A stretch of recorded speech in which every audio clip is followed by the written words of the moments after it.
ഓം അമൃതേശ്വര്യൈ നമ. ഗ്രഹനാഥൻ പിശുക്കനാണ്. ഭാര്യയും മക്കളും ദാനശീലമുള്ളവരും. ഒരിക്കൽ അവർ അമ്മയെ കാണാനെത്തി. അമ്മ തുറന്നു ചോദിച്ചു, മോന് ദാനം കൊടുക്കാൻ താല്പര്യം കുറവാണല്ലേ?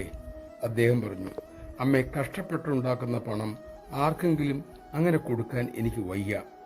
അമ്മ പറഞ്ഞു, അതേ മക്കളെ, പക്ഷെ ആധ്യാത്മികമായ പുരോഗതി ഉണ്ടാകാൻ കൊടുക്കാൻ പഠിക്കണം. അതുവഴി മനവും ഹൃദയവും ശാന്തമാകും, ശുദ്ധമാകും.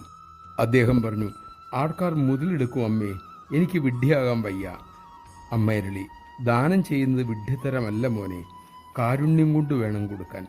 പക്ഷെ ബുദ്ധിപൂർവം ചെയ്യണം, നല്ല ഭാവത്തോടെ കൊടുക്കണം. അർഹത ഉള്ളവർക്ക് കുറേശ്ശെ കൊടുത്ത് ശീലിക്കൂ മോനെ. അതിലെ ആനന്ദം തിരിച്ചറിയൂ. പണം കുഴപ്പമുള്ളതല്ല, പക്ഷേ അതിനോടുള്ള സംഘം ഒരിക്കലും ഗുണകരമാകില്ല. നമഃശിവായ.